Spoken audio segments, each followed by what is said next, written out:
Hello, Karen Kane here. How are you? It's Transformation Tuesday. When I was meditating this morning, I was thinking about how God gives us these challenges, these obstacles, these things to push through. Yeah, we can't just jump over them. We can't ignore them. We actually have to move through them. And guess what? That's actually the hard part. So I am coming up on 7 years sober. And when I got sober this time around, not my first time rodeo, when I got sober this time around, I bare feet, by the way. So if I'm being a little cautious when I'm walking, that is why. But when I got sober this time around, I knew I had to protect myself, my energy. I had to protect my sobriety. I had to make that sobriety more important than anything else in the world. Obviously, I had to take care of my son and make sure that he was fed and doing well. But the most important thing had to be my sobriety. It had to come first over anything, especially relationships. And I had to move through and feel feelings that I've never felt before. I had to, let's see, was it the first time I was ever broken up with? Yeah, heartache, confusion, loneliness. I was, at that point, I was like, okay, I'm sober. My boyfriend broke up with me. How the hell am I doing this? I plugged in, I did 90 meetings in 90 days. And I did not date. I went on one date in 3 years. And I just took programs, I took classes, I did fitness, all these things to keep myself grounded, keep myself sober. I met new people in sobriety. And I realized this can work if I plug in and do the work. But anyway, what I wanted to talk to you about today, that was just a little preface of what this is about. This video is about, what God gives us and when, and divine timing. So yeah, 3 years, didn't date. And then all of a sudden someone came into my life and it was kind of a surprise. Well, it was a surprise. It was a total surprise. And at first, it seemed like it was an impossible thing. It wasn't going to work. It wouldn't make sense. But somehow we did have open minds, open hearts, or so I thought, to make it work. But that was 3 years into my sobriety. So I wasn't given really anybody, or I didn't just settle. Okay, I wasn't settling, although I think I eventually did, but that's another story, another day, another story. But anyway, so God did not bring another human being, another relationship into my life until I was fully grounded in my sobriety, where I felt confident and there wasn't a risk of, drinking, which is literally so important. And I chose that, I chose that path. I chose not to date anybody. I chose not to put anybody else's energy into my world, into my bubble. Yeah, I put myself in a bubble, and some may say you're still in a bubble, Karen, but that's fine. That's fine. So it turned out that was one of the biggest challenges besides sobriety that I've encountered, was this particular relationship, my first relationship. So it was like I was reborn, I was a new me, and along comes this human, yes, very human, coming into my life And since it was all new to me, I really gave so many chances, so many opportunities, and I knew where my past was and how I was unhealed and I had all this trauma. And so I was becoming a spiritual practitioner. And as a spiritual practitioner, we're perfect, whole, and complete. We are everything that God is. And if that was the truth, which it is the truth, if that's the truth, then this person is perfect, whole, and complete. And therefore, anything that happens between us is growth, learning, healing. And this went on for 2.5 years. Toxicity, crazy things, and I let it happen. I allowed these things to happen. Things happened, and then we just kind of like never talked about it again, as if that was okay. Very strange, the strangest relationship I've ever encountered in my whole entire life. And so when the end finally started to happen, which, multiple times the end was happening. It was never a real relationship. I was never really considered like, part of this person's life, even though we were like doing so much together, like all kinds of things all the time. And so anyway, this person's mother became ill. And when that happened, when she was in the hospital, things got really hard, really weird, which is understandable, don't get me wrong. But our relationship really started to decline. And something, more than what I could ever understand was going on, which also makes sense, I suppose. But I wasn't being utilized for, what I could offer as a spiritual practitioner. But anyway, the relationship started to go in a downward spiral. And I'll cut the story short, or I'll cut this, because it got really toxic and just very bizarro, and it was like kind of there, not there, just super, super weird. And finally, when I said, there was a breakup out of the blue, we were fine. The breakup out of the blue, the end, which then continued on, just in a toxic way. I would say things and then I'd be ghosted.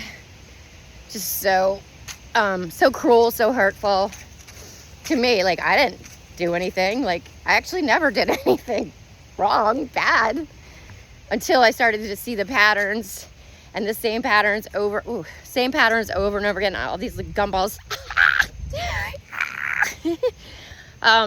When I started to really notice the patterns, and I'm like, wait, this is a pattern here, and he hurts me, and he's cruel, like beyond, like take a dagger and just might as well just stick it right in my heart and just rub it in there, because I'm gonna hurt you, and I'm gonna manipulate you, and I'm going to try to control you, and if I don't get what I want, I'm going to hurt you more, so that I can try to manipulate you to get what I want, to keep you as a supply, keep you on the back burner.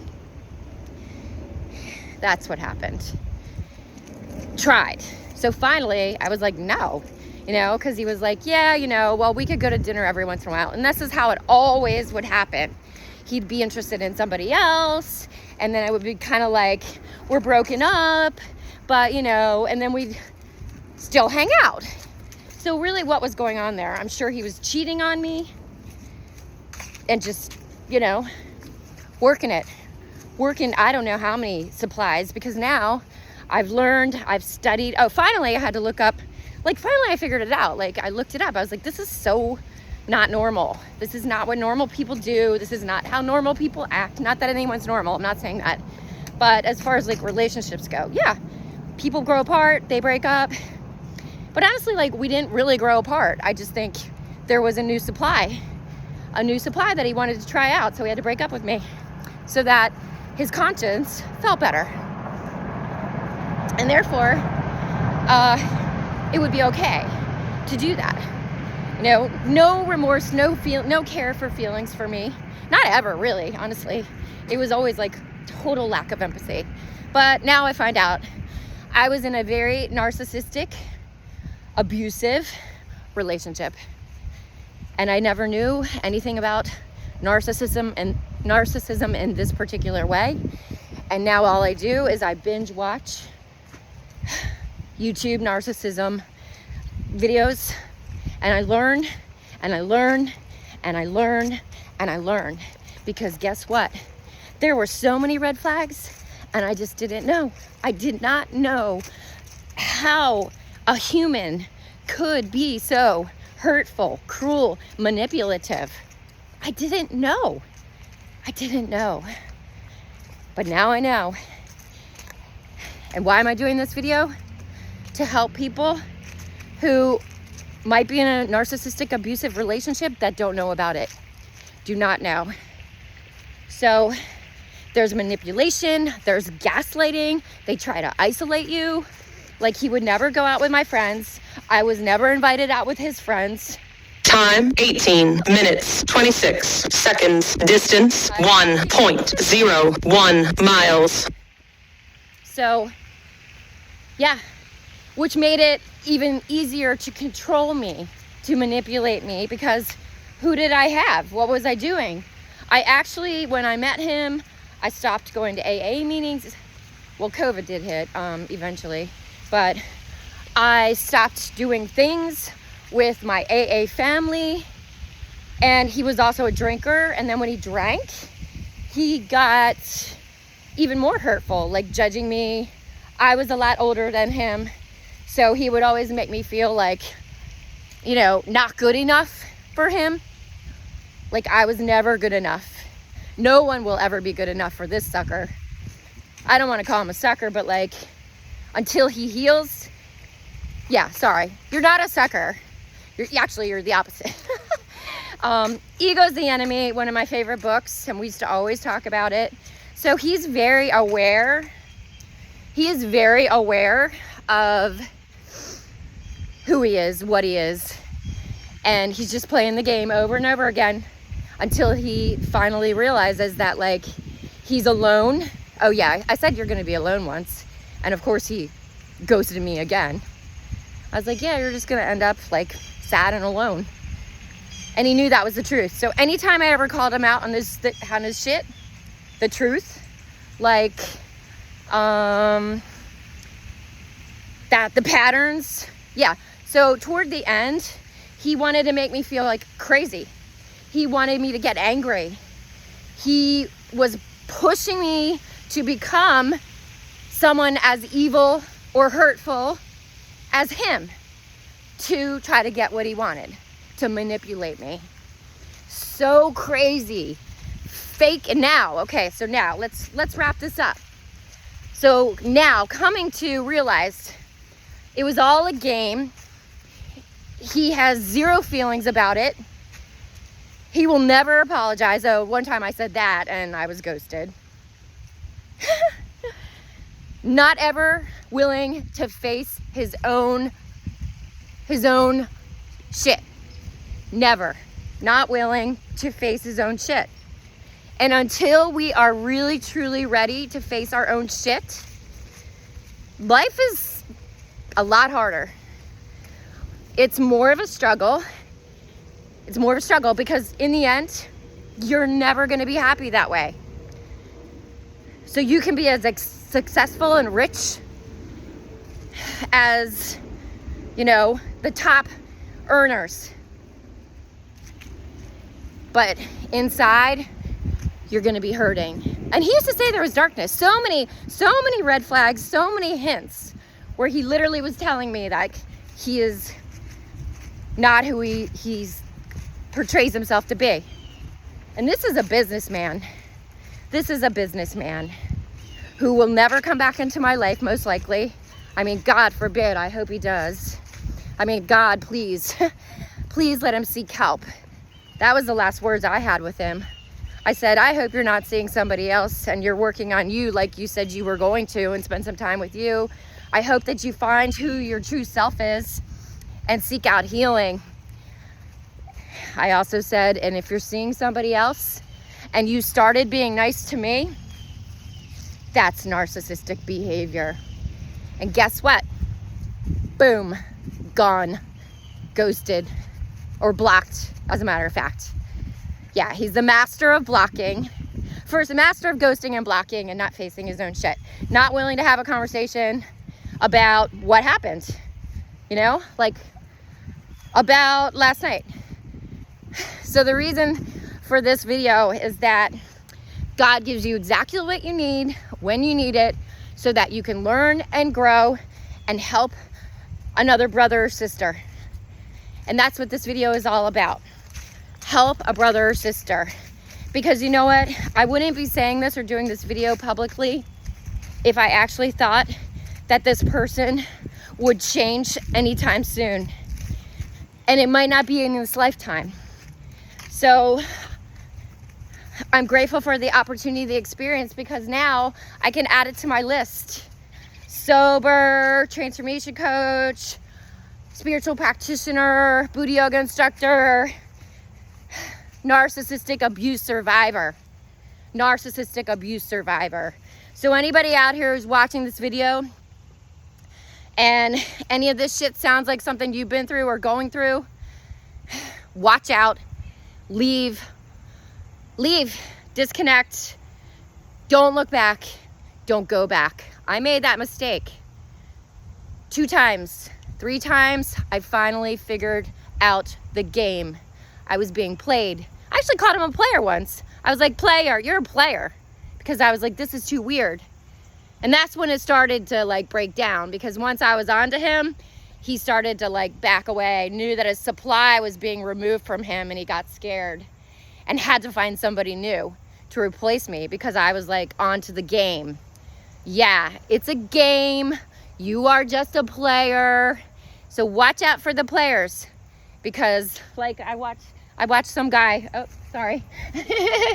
I watched some guy reach on recovery, and he says, y'all be careful out there. Those narcs be out there narking. He says it really well. I can't do it. Narcs be out there narking.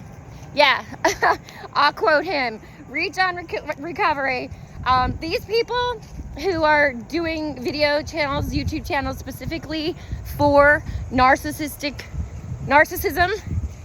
and some of them are self-realized narcissists trying to help other narcissists.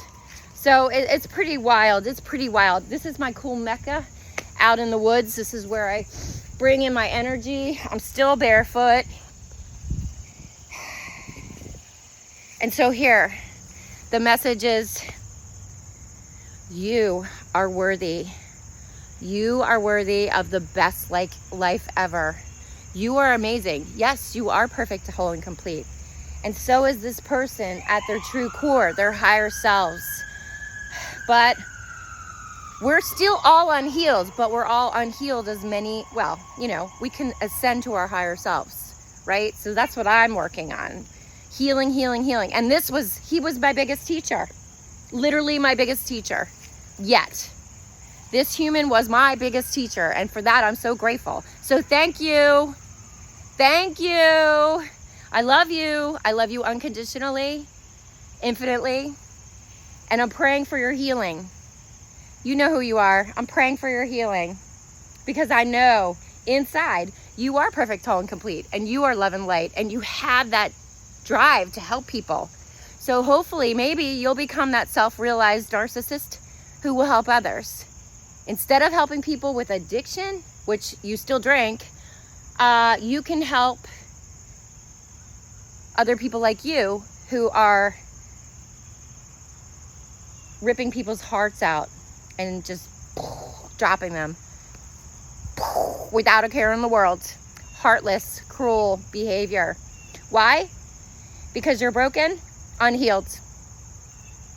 Yep. All right. See you guys. Peace out. Mwah. Peace, love, and namaste. I come here to spread my light, share my story so I can help other people ascend to their higher selves and heal. Cool. Believe in humans.